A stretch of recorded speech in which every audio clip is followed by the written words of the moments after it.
सभी को सतमार्ग की ओर प्रेरित करे।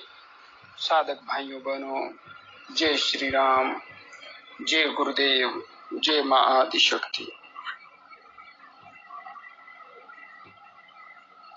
एक प्रश्न साधना के मार्ग में बढ़ने वाले साधक बार बार पूछते हैं कि कुंडलिनी शक्ति क्या है। यह प्रश्न आज अध्यात्म जगत में सबसे ज्यादा जिज्ञासा का प्रश्न है। आज साधना मार्ग पर बढ़ने वाला हर साधक इस प्रश्न के प्रति गंभीर जिज्ञासा रखता है। वह जानना चाहता है कि आखिरकार जिस कुंडलिनी महाशक्ति का इतना दिव्य शब्दों में, विवेचन ग्रंथों में एवं ज्ञानी जनों के द्वारा पढ़ा एवं सुना जाता है, वह कुंडलिनी शक्ति आखिरकार है क्या? वह ऐसी कौन सी शक्ति है जिसके संबंध में कहा जाता है कि यदि किसी मनुष्य के अंदर वह जागृत हो जाए तो वह सामान्य मनुष्य नहीं रहकर, एक मानव नहीं रहकर महामानव बन जाता है। निश्चित रूप से यह संसार शक्ति के पीछे और शक्ति के सहारे ही चलता है। और यदि कोई साधक साधना मार्ग पर आगे बढ़ते हुए इस महाशक्ति के संबंध में जिज्ञासु होता है और इसके वास्तविक स्वरूप को जानने का प्रयास करता है, कल्पना करता है कि इस शक्ति को मैं भी प्राप्त कर लूं, तो निश्चित रूप से वह सही मार्ग का अनुसरण ही कर रहा है। क्योंकि शक्तिहीनता एक अभिशाप है। इस संसार में जो शक्तिहीन है उसका कोई भी विशेष अस्तित्व एवं वजूद नहीं। इसलिए हर प्राणी, हर मनुष्य अपने आप में शक्तिशाली होना चाहता है, अपने आप को अधिक से अधिक शक्तिमान बनाना चाहता है और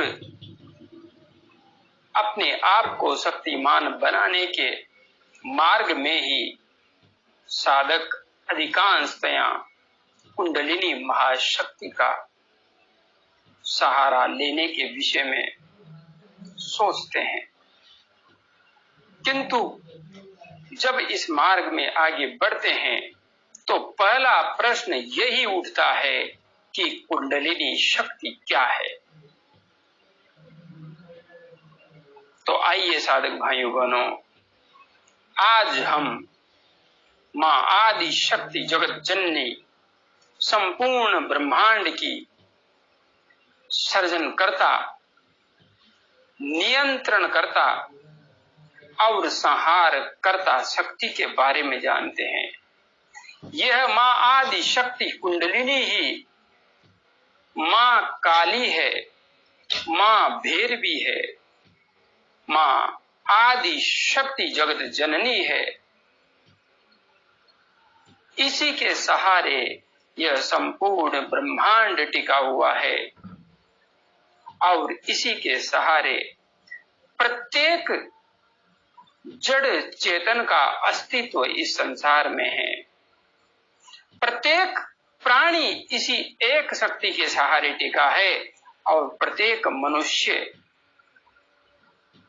की मूल शक्ति यह मां आदि शक्ति कुंडलिनी है। आइए अब मां आदि शक्ति कुंडलिनी के वास्तविक स्वरूप को समझते हैं। भाइयों बहनों, कुंडलिनी महाशक्ति कोई देवी देवता भूत प्रेत पिशाच नहीं है। यह वह शक्ति है, यह वह ऊर्जा है जो संपूर्ण ब्रह्मांड को गतिशील बनाए हुए है। संपूर्ण ब्रह्मांड जिसकी वजह से क्रियाशील है, हमारा शरीर जिसकी वजह से क्रियाशील है, तो आखिरकार कौन सी ऐसी शक्ति है जिसकी वजह से संपूर्ण ब्रह्मांड भी क्रियाशील है, गतिमान है और हमारा शरीर भी गतिमान है?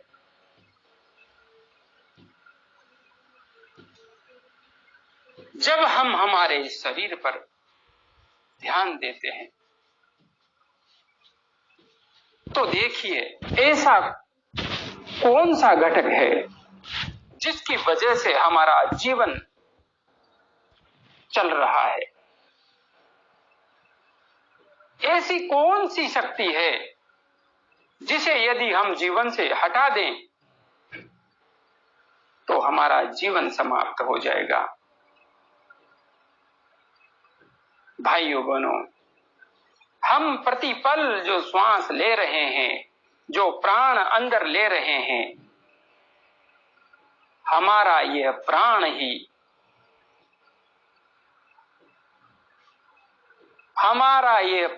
ही मां आदि शक्ति का स्वरूप है, कुंडलिनी का स्वरूप है। हमारा ये प्राण तत्व शरीर में जब श्वास के द्वारा व्याप्त होता है तो इसे योग की भाषा में अलग अलग स्थान के आधार पर प्राण, अपान, समान, उदान, व्यान आदि नाम दिए गए हैं, दे रखे हैं। इन पंच प्राण के 5 उप प्राण भी हैं। एक ही प्राण अलग अलग रूपों में हमारे शरीर के अलग अलग भागों में और शरीर के संपूर्ण ढांचे में व्याप्त होकर इसके एक एक तंतु को, एक एक नस नाड़ी को, एक एक रोम को झंकृत करता रहता है, चलायमान करता रहता है, जीवंत बनाए रखता है। यदि हमारे शरीर के किसी अंग विशेष में प्राण का प्रवाह बाधित हो जाए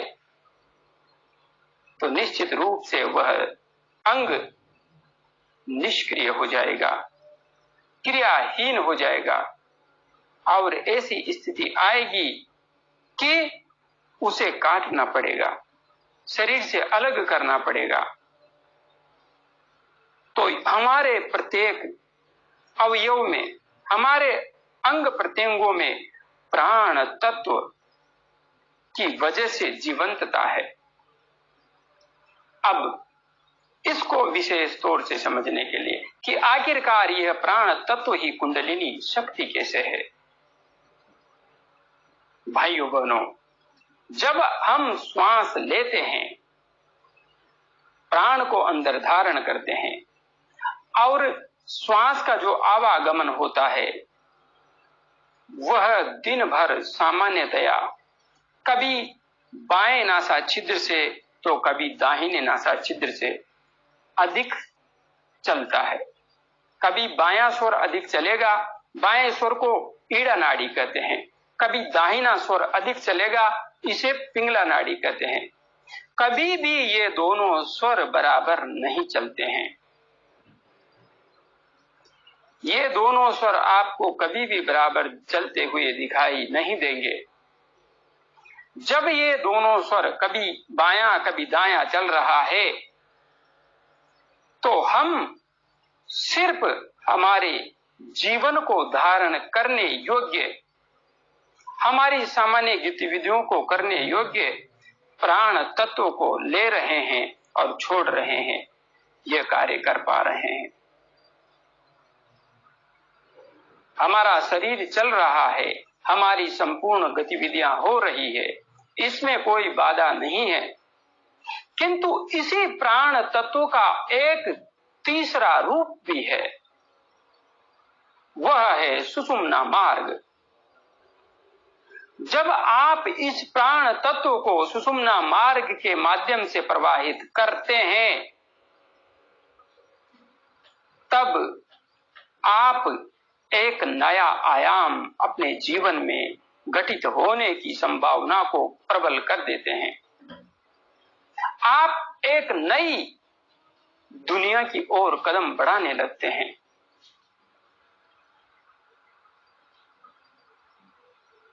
सुषुम्ना मार्ग, यह मार्ग साधना मार्ग पर बढ़ने वाले प्रत्येक साधक के लिए बहुत ही महत्वपूर्ण है। बिना सुषुम्ना मार्ग का ज्ञान प्राप्त किए यदि कोई भी साधक साधना कर रहा है, तो निश्चित मान के चलिए वर्षों साधना करने के बाद भी वह कुछ विशेष उपलब्धि प्राप्त कर लेगा, संभव दिखाई नहीं देता। इसलिए भाइयों बहनों, जब साधक अपने प्राण को, प्राणों का आयाम सही करके, प्राणायाम करके, सही आसन में बैठ के ध्यान करके अपने प्राण तत्व को मूलाधार चक्र से सुषुम्ना मार्ग में प्रवाहित करके, जब सुषुम्ना मार्ग से प्राण का प्रवाह करता है, उस स्थिति में हमारी यह ऊर्जा विशेष रूप से क्रियाशील एवं गतिमान होती है और हमारी रीढ़ के सहारे हमारा यह जो पिंड रूपी शरीर है, इस पिंड में ही संपूर्ण ब्रह्मांड समाहित है। जितने देवी देवताओं की कल्पना हम बाहर इस ब्रह्मांड में करते हैं, उतने ही देवी देवता हमारे इस पिंड रूपी शरीर में भी विद्यमान है। जब हमारी कुंडलिनी ऊर्जा सुषुम्ना मार्ग से प्रवाहित होती हुई स्वादिष्ठान, मणिपूरक, अनाहत, विशुद्धि, आज्ञा चक्र और सहस्रार ब्रह्मरंध्र तक पहुंचती है, तो समस्त देवीय शक्तियां हमारे शरीर में से ही प्रस्फुटित होने लगती है, क्रियाशील होने लगती है, क्योंकि हमारे शरीर में ही उन शक्तियों का विशेष भंडार भरा हुआ है।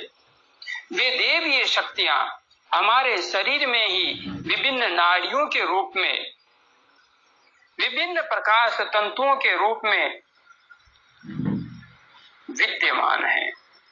जैसे जैसे इस प्राण तत्व का प्रकाश हमारे शरीर में विस्तृत होता जाता है, वैसे वैसे ही हमारी यह चेतना विराट अस्तित्व को धारण करने लगती है। जब यह प्राण ऊर्जा सुषुम्ना मार्ग से प्रवाहित होती हुई समस्त चक्रों को भेद कर आज्ञा चक्र पर पहुंच जाती है, वहां पर यह भगवान रुद्र का रूप धारण कर लेती है और जब यह सहस्रार चक्र में पहुंच जाती है, उसके बाद साधक कि यही ऊर्जा जब ये पूर्ण उत्थान को प्राप्त कर लेती है, तो इस प्राण तत्व की उष्मा से ही जब साधक विशेष अभ्यास करता है, तो वह अपने वीर्य को भी वाष्प रूप में परिवर्तित करके ऊर्ध्वगामी बनाने में समर्थ हो जाता है। किंतु भाइयों बहनों, यहां पर एक बात मैं स्पष्ट रूप से समझा देना चाहता हूं। कुंडलिनी शक्ति वीर्य की ऊर्जा नहीं है, यह प्राण ऊर्जा है। वीर्य इसमें ईंधन का काम करता है, और कोई भी साधक वीर्य का ऊर्ध्वगमन कुंडलिनी ऊर्जा को जागृत करने के बाद ही कर सकता है। जब प्राण तत्व पूर्णतया जागृत हो जाता है, ऊर्जावान हो जाता है, साधक का ध्यान जिस किसी केंद्र बिंदु पर भी वह टिकाए, उसी केंद्र बिंदु पर पूर्ण एकाग्रता से टिक जाता है, और जिस केंद्र बिंदु पर भी वह अपनी दृष्टि डाले, वहीं की नाड़ियां प्रकाश तत्व से भर जाती है, कंपायमान होने लगती है, उद्वेलित होने लगती है, और वह क्षेत्र विशेष ऊर्जा के प्रवाह से तेजोमयी, दीप्तिमान एवं गर्माहट युक्त महसूस होने लगता है। उस स्थिति में साधक अपने वीर्य की ऊर्जा को वाष्प रूप में परिवर्तित करके सहस्रार स्थित उस परम पिता परमात्मा तक पहुंचाने में समर्थ हो जाता है। किंतु कुंडलिनी ऊर्जा हमारी प्राण ऊर्जा है। इस प्राण ऊर्जा का सुषुम्ना मार्ग से गमन करना ही मां आदि शक्ति की उस पूर्ण ब्रह्म परमात्मा भगवान शिव से मिलन की यात्रा है, और इस यात्रा में हमारी काम ऊर्जा इस दिव्य ऊर्जा की सहायक बनती है। इन दोनों ऊर्जाओं के सम्मिलन से ही यह अपना पूर्ण विराट अस्तित्व प्रकट कर पाती है। इसलिए यदि हम अंत में यह कहें कि काम ऊर्जा और प्राण ऊर्जा, इन दोनों का सम्मिलित स्वरूप कुंडलिनी ऊर्जा है, और यह शरीर में रहते हुए एक साधक के पूर्ण विकास को निश्चित करती है।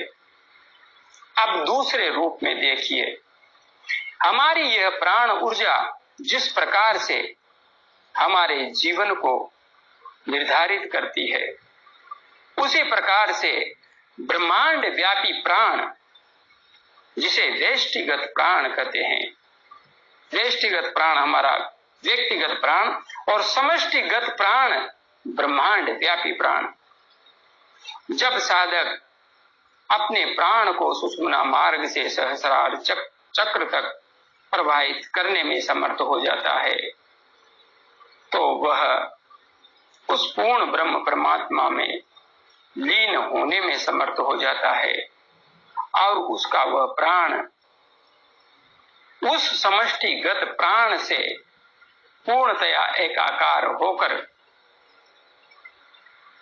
अपने विचारों को विराट अस्तित्व देने में समर्थ हो जाता है। ऐसा साधक निश्चित ही अपने चिंतन से इस संसार का बहुत कुछ हित साधने में समर्थ हो जाता है। समय आने पर ऐसे साधकों के द्वारा ही इस भूमंडल पर नव सर्जन का कार्य किया जाता है। इसलिए साधक भाइयों बहनों, मां आदि शक्ति के इस दिव्य स्वरूप को समझ करके आप इस भूमंडल को दिव्य स्वरूप प्रदान करने हेतु मां आदि शक्ति के मार्ग पर बढ़िए।